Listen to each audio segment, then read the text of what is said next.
Hello and welcome to another episode of Fintech Focus TV with me, Toby Babb. Today, I'm absolutely delighted and honoured to be joined by Major General Paul Nanson. Paul, how are you? I'm very well. Thank you, Toby. Thanks for having me on. Listen, it's great to, well, thank you so much for sharing your time and joining us. I came across you when I read this book recently and absolutely loved it. I've shared it with a number of people in my team. I think the lessons on it are utterly inspirational. And it's 10 life lessons that you've managed to sort of bring to life from your time at the Royal Military Academy at Sandhurst.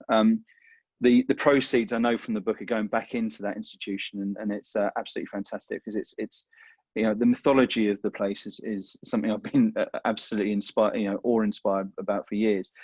But before we go into all of that and dive into Stand Up Straight and a few of the great lessons that you share in that, can you give us a little bit of background to yourself? Yeah, of course. So I've just finished actually. I left the army 2 weeks ago. So I served for 34 years. I joined the army when I was 19. Went to Sandhurst and commissioned from there into an infantry regiment, Fusiliers. Served at regimental duty for quite a long time, and since then I've held a variety of roles across the army. Finishing off in, as you said, as Commandant Sandhurst, which I did for five years. I've served pretty much all over the world, a number of operations, and had a fantastic adventure. It does sound like a fantastic adventure as well through all of it. And these lessons that you've sort of put together from, you call them life lessons, but it's almost more than that, isn't it? It's one of those things there which is so translatable. And one of the key things that we've been looking to do with Fintech Focus TV, as well as sort of shine a light on the sector and some of the lessons that people are able to share from directly relevant and directly paralleled circumstances. I think and have always thought that leadership, from other areas is so great to learn from. And the military's always been one of those key areas.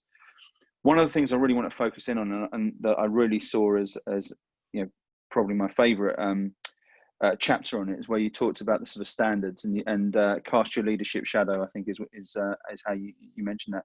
Standards are for me synonymous with the military and synonymous with Sandhurst in particular. And you talk about the sort of standards you walk past being the standards you accept, etc. Tell us a little bit about that and how that's so translatable.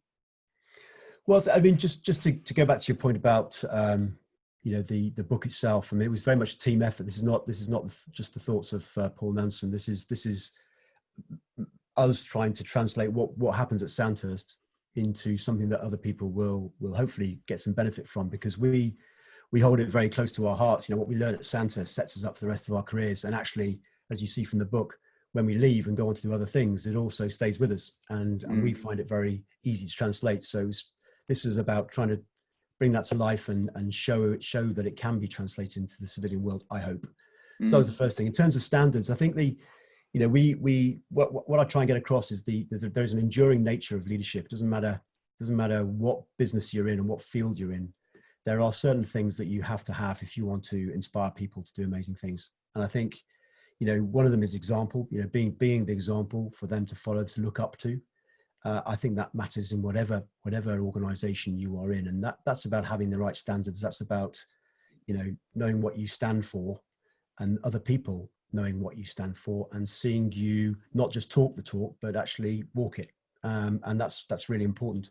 And I think, in the chapter on casting your leadership shadow, there's another part of it, and that's just the sort of physical presence of the leader. If you're in a difficult situation, like you're in a crisis situation, like we've been in for the last 3 months, the leader has to be visible.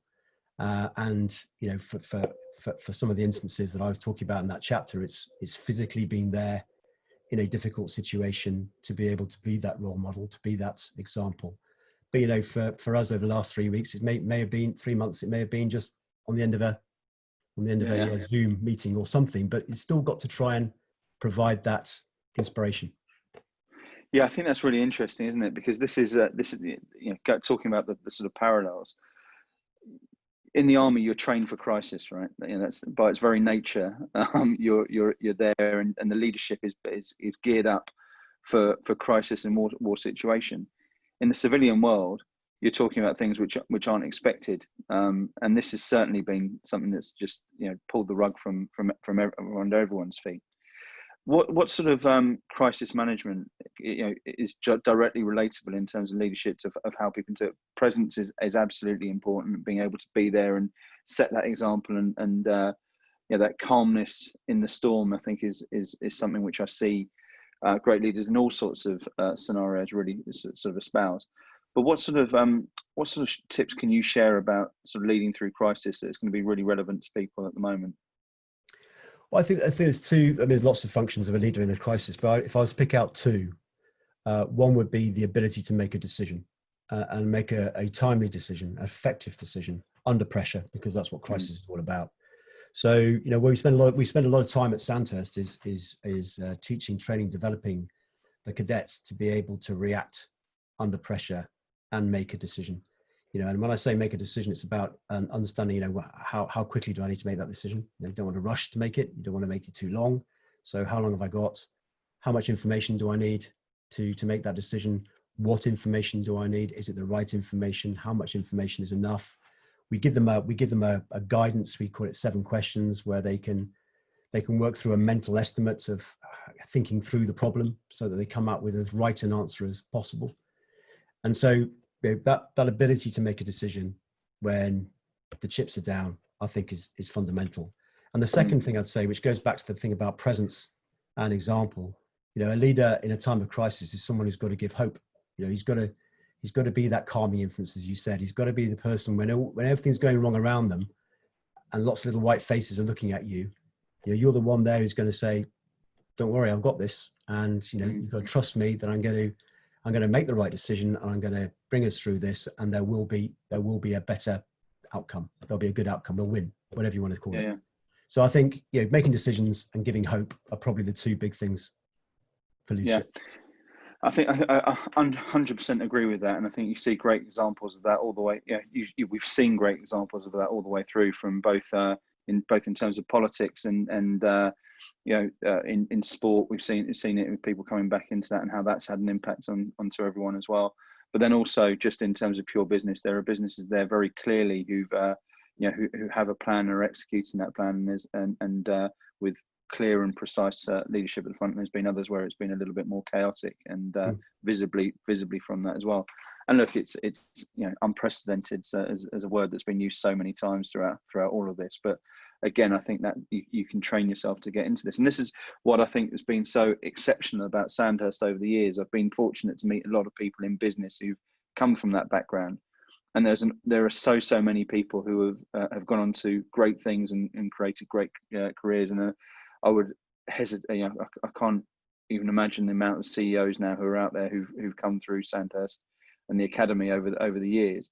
What is it you think that allows people to be so successful from having left the military because of the lessons that they picked up at Sandhurst? I think the first thing is, of course, we're quite lucky because we select our people based on leadership potential. And not many other organizations have that luxury. I mean, most organizations select people on their competence in a particular field, whereas we select on leadership potential and then give the competence later. So the ones who get to Sandhurst through quite an arduous selection process have got leadership. They are leaders. What we do at Sandhurst is we develop that, and therefore, that kernel of leadership is already there. And Sandhurst is about developing that leadership and turning them from potential leaders into leaders of men and women. So it's a foundation. And then I think the important bit though is that's not the end game. The Sandhurst is just the beginning of the journey. And what I think the Army does very well is it carries on that journey throughout your career and provides you with touch points of leadership, teaching, education, call it what you will, development, to enable you to get up to the next position or the next role or whatever it may be. So it equips you with the right leadership learning as you go through. And I think that's important. It's not a one-stop shop. Sandhurst isn't the finished product. And the people you talked about who've gone on to be CEOs, what have you, I guarantee they'll have carried on their journey and developed over time. Yeah, I agree with that. And I think it's really interesting because you said you joined the academy at 19 years old, right?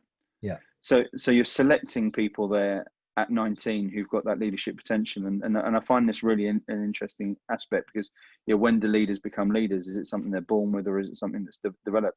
You sat there, and this, in my line of work, you can imagine this is fascinating.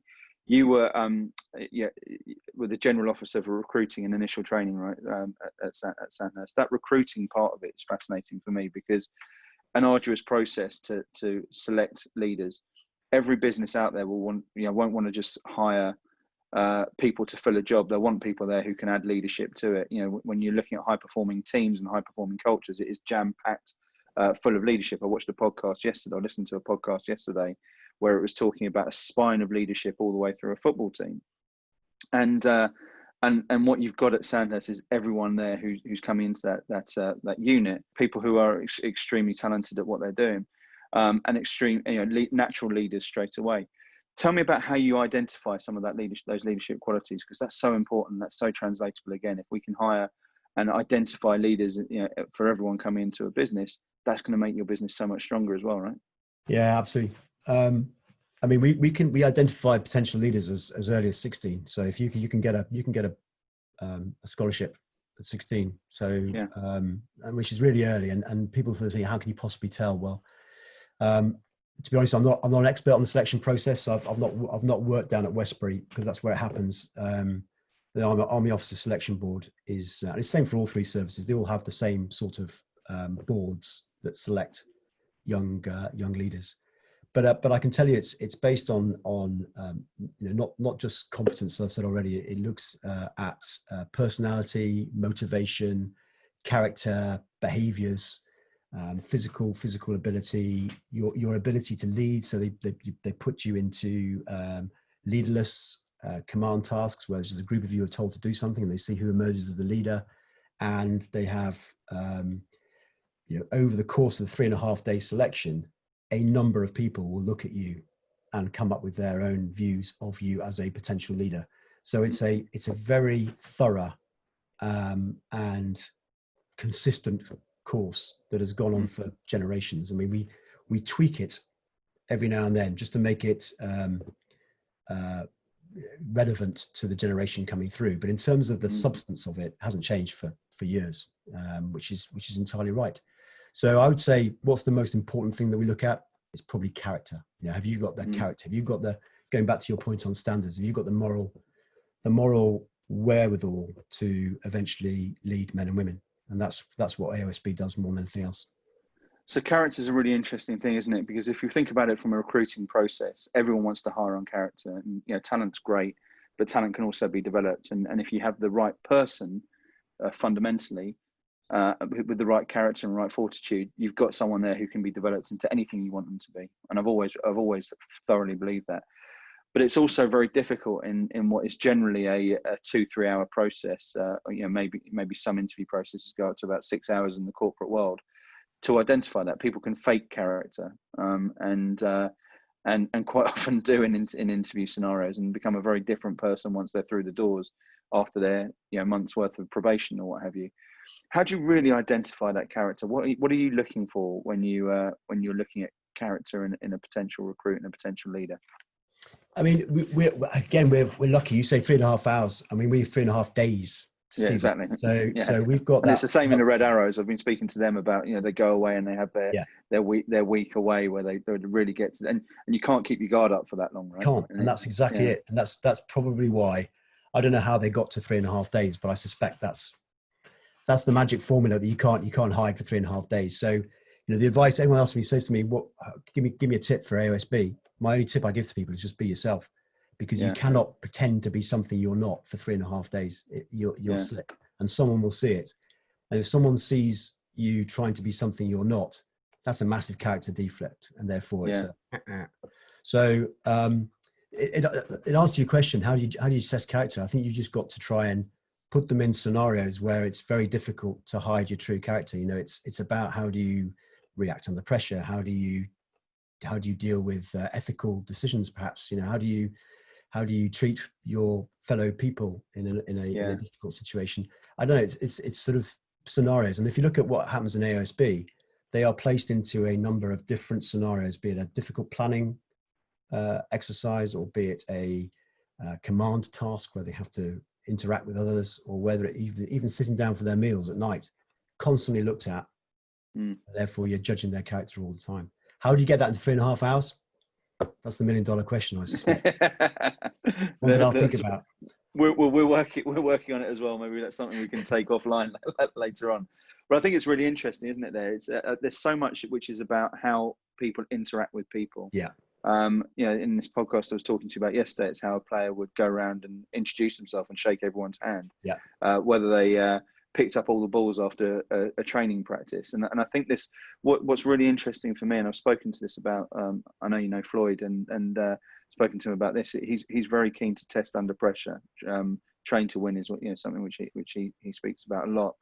And within that scenario, you're talking about giving people physical scenarios and assessing their different action in that. And I think what happens in a lot of interview scenarios in the corporate world is, let's have a tick list of all your experience and talk through all of that and have a general sort of conversation, rather than actually saying, right, what are the core competencies that we're looking at from here, and how do we test them? And even not even competencies, but also the character traits that we're looking for. And as you say, people's performance under pressure, how they shake hands with the receptionist and such like. And there's only one time in 20 years of recruitment where I've seen someone lose a job for how they interacted with someone at the front desk, and that business immediately, despite the fact we lost a lot of money on it, that business I immediately got a lot more respect for, because it was something which they were true to their values. And I know that values and purpose has been fundamental to the success of the military. Tell us about the way where you think that forms a part of a high performing culture.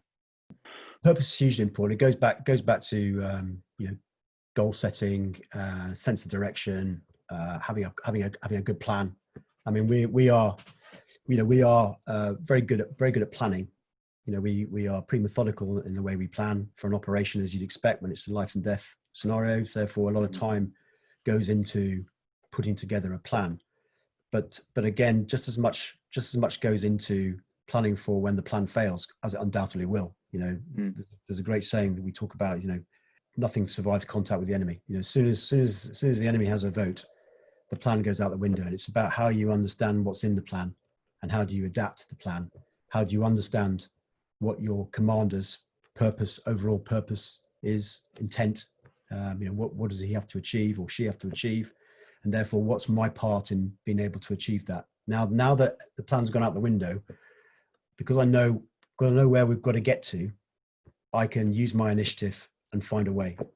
And so I think, having purpose, having direction, having intent is hugely important and a real part of what we do. And at Sandhurst, we start to teach them the principles of the philosophy of mission command, which is about empowering junior leadership in particular to be able to act with disciplined initiative. When you are faced with a situation where you have a fleeting opportunity to act, you have to know what your boss, maybe two bosses up, requires us, the team, to be able to do, so that you can work towards his or her intent. Does that make sense? Yeah, this is that mission command sort of principle, isn't it? Where, and I think this is something which the military does a lot better than the corporate world, right? It's this is what you've got to achieve. Now go out and work out how you do it. And I think in the corporate world we get caught a lot into micromanagement, in honesty, around that. With regards to how you do that and have done that so well, and give people that sort of trust, is that if that's the right word? What do you think some of the key ingredients in that are? Well, you just said it, trust. Yeah. It's about forming teams that have this trust between them. That's important. Going back to your point on high performance teams, high performance teams is ones that are bound together by trust. And then it's also the relationship and the trust between the commander and the subordinates, to allow the subordinate to act with disciplined initiative, to do what he thinks he needs to do, with the understanding that his boss will retain accountability and responsibility for whatever action he takes. So building that trust is fundamental to mission command, and it really demands a culture in an organization that will not only is it a learning organization, but it's one that will tolerate the occasional mistake. Mm. I think that's where sometimes organizations get Mm. it wrong. You know, if you have a fear that if I'm going to make a decision and it's wrong, I'm going to get punished in whatever form, or I'm not going to get promoted, or I'm not going to get my bonus, whatever it may be, that stifles initiative. So that trust has got to be there. I'm not saying, you know, you can tolerate failure all the time. Of course you can't. But the occasional mistake, because the person was trying to act with intent, trying to get ahead of the game, trying to get ahead of the opposition, that's got to be part of the culture, I would say, if you're going to really have that philosophy of mission command. And there's a critical part that goes alongside that, which is the debriefing aspect, right? And being able to learn from those mistakes in a complete no blame culture. If you when you're sat there and you have that, and here's your task, here's how you go about doing it, and there's been failure within that through, you know, appropriate effort. What's the best way of debriefing? How do you approach that side of it? Well, I think we talk about in the book, it's about this, you know, we talk about tightening your chin strap, bounce back ability. So when something goes wrong, it's about how do you bounce back better. And, you know, if ultimately there's going to come a situation where there isn't going to be an after action review, there isn't going to be a debrief, you just got to get on with it. And, you know, we've all been in that position where something's gone really bad on an operation, but you still got the rest of the op to go. So you've got to pick yourself up, not only dust yourself down, sort yourself out, but also inspire the rest of your team to crack on and go on and do stuff. So how do you create that bounce back ability? It's by creating a culture where people can be pushed to the threshold of failure, because that's where you learn. And, you know, if they do fail, it's about making sure they learn from that. And therefore, after action reviews, post-operational reviews, whatever you want to call them, it's about very quickly after whatever's happened, back briefing, you know, hot debrief, you know, how do you think that went? You know, if you could do it again, how could you do it better? What do you lot think? Turn to the team. You know, a lot of what we do at Sandhurst, it's about asking the team, what did you think about how the leader performed on that particular operation mission? And be honest. And, you know, part of the humility of being a leader is about taking it and saying, yeah, I could have done that better. And actually, I hear what you're saying. Actually, I understand, and I will sort myself out.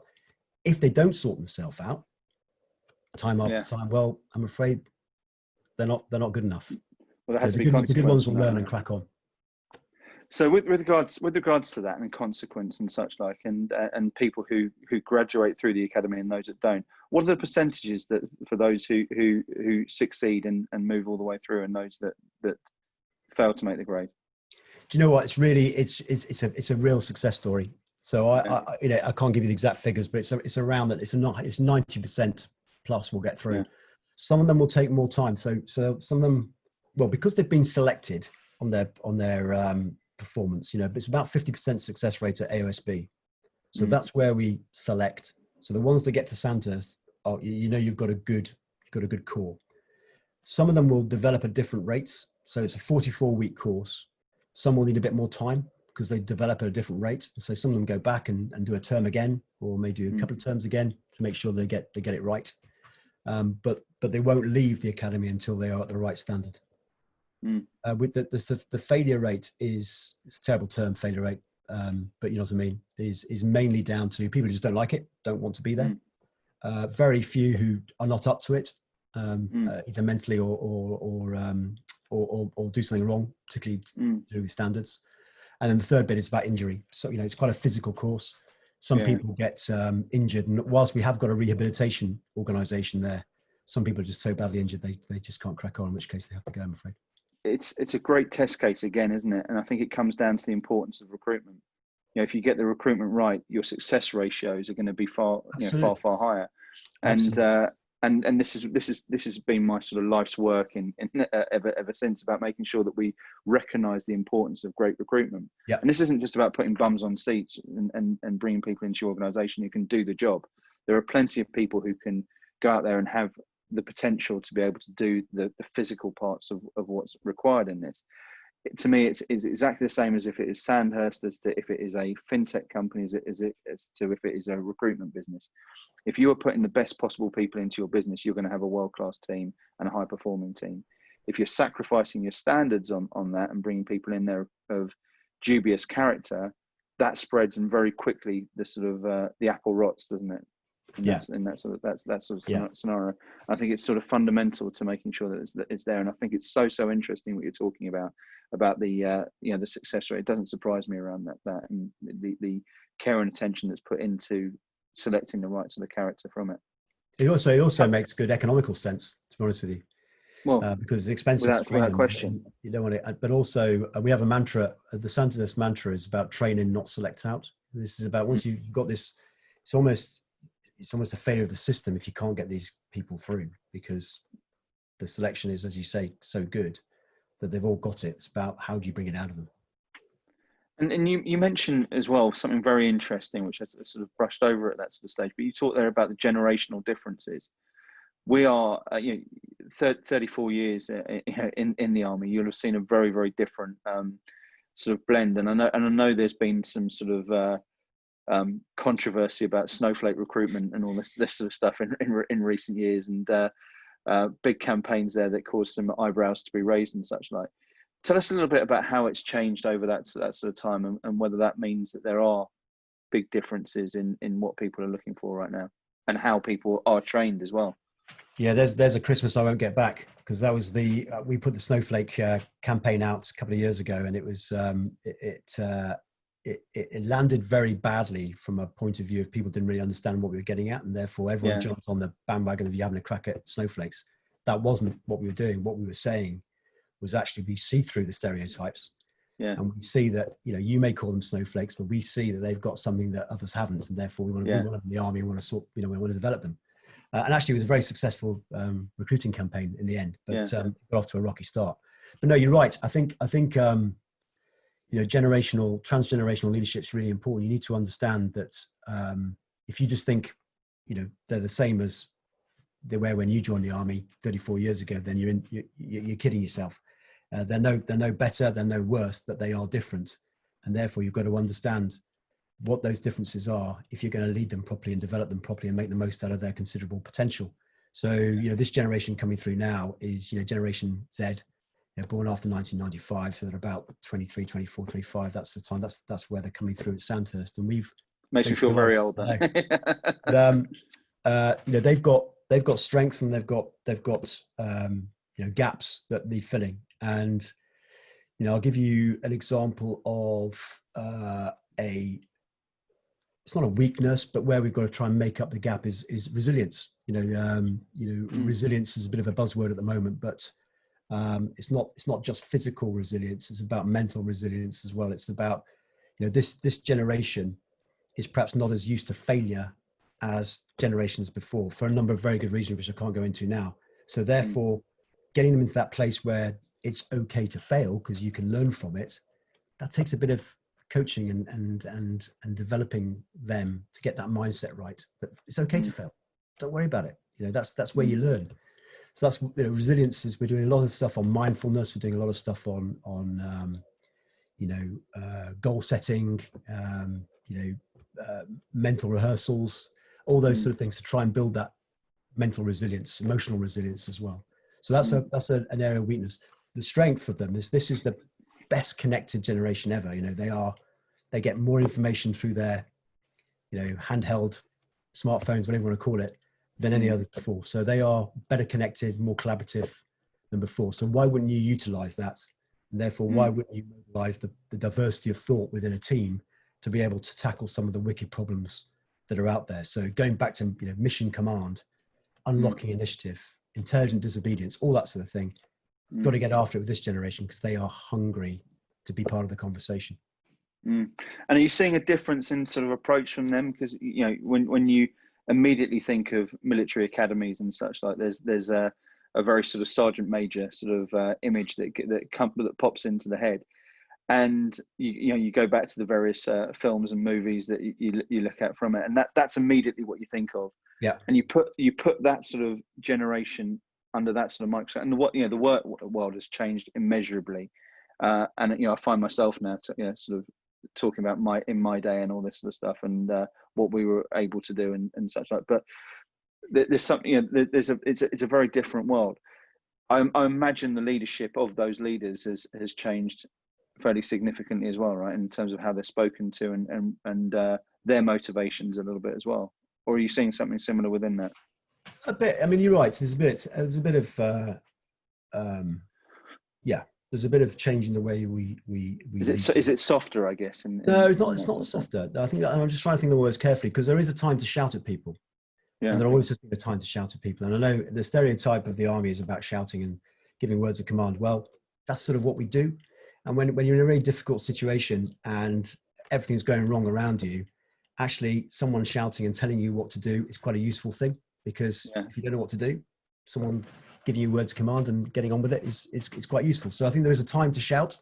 yeah. I know people are putting things at the screen now, but there is a time to shout. But I I think agree. this generation also requires a much more of a dialogue. I think this is much more of a generation that prefers coaching to necessarily teaching. Instructing. You are to do this because I tell you is no longer a good way of teaching this generation, if it was ever the right way to do it. This is about going back to our original conversation about example. This is the way we need to do this because this is the way I've done it and this is the way I do it, and therefore it's a good way for you to follow. Yeah, so I think that coaching conversation better perhaps. And that's coaching, right? And that's something which we see more and more in terms of the way you were talking about things there reminds me of my son. I've been coaching for years. My son's mini rugby team, and you look there about how the debrief. There's the head coach, a good friend of mine, is wonderful at doing this. He'll sort of sit there after the game, pause, and they'll all be sat there at halftime, usually complaining about the referee or something on that sort of level.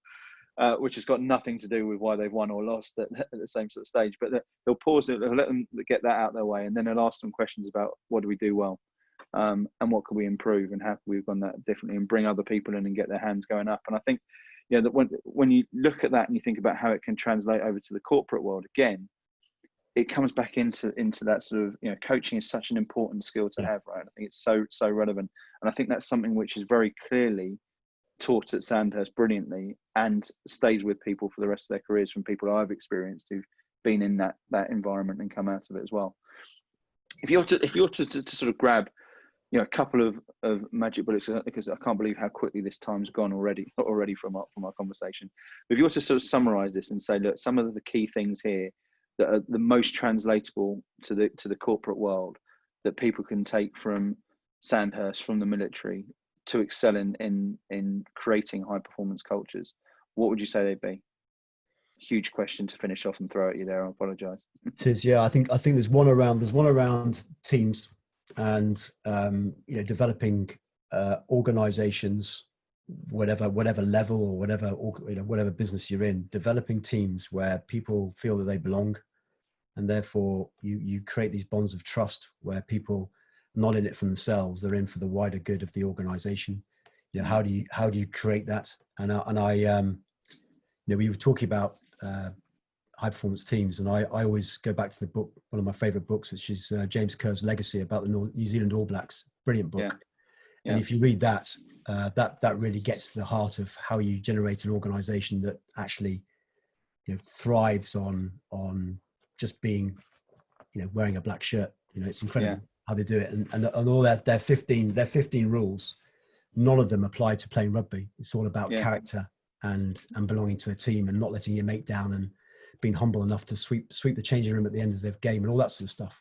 If you can create that culture in any organization where it's all about the team, I suspect you can do amazing things. Would be my first thing. And then I think the second thing is this, what we spoke about last. It's about recognizing the needs of the generation coming through, and adapting the way you, as a perhaps a senior leader in an organization, how do you make sure that you are still credible in the eyes of the younger next generation leaders coming through? And transgeneral leadership, constantly seeking to improve yourself, be a bit more self-aware about how you lead, is really, really important, because I think this generation coming through now probably crave authenticity more than any other one before, because they've been so heavily marketed and all the rest of it. So they are really looking for that example. They're really looking for you to have the standards and live by the standards that you talk about. So I think checking in on your own leadership is really important as well. So I think something about teams, and there's definitely something about your own personal leadership and constantly developing it. Wonderful. Look, that is pearls of wisdom, which I think can add so much value to everyone who's been watching this. And Paul, it's been an utter pleasure, as I knew it would be, talking to you. I really appreciate you the time. I don't want this to be too much of a plug, but I cannot recommend this book highly enough. It was, I read it just before this lockdown period, and I couldn't have asked for a better read at that sort of time to do it. So if you're out there and watching this, this is a book you must read. There'll be people out there who want to follow up with it. I'm sure of that with you. What's the best way for them to get in touch with you, Paul? I'm at Nanson, PAE, @gmail.com. Fantastic. Well, listen, please do reach out. Thank you for sharing your insight. It's hugely valuable. And thank you all for watching. We hope you enjoyed this episode of FinTech Focus TV, and we will see you all very soon. Paul, thanks so much. Thank you very much, Toby.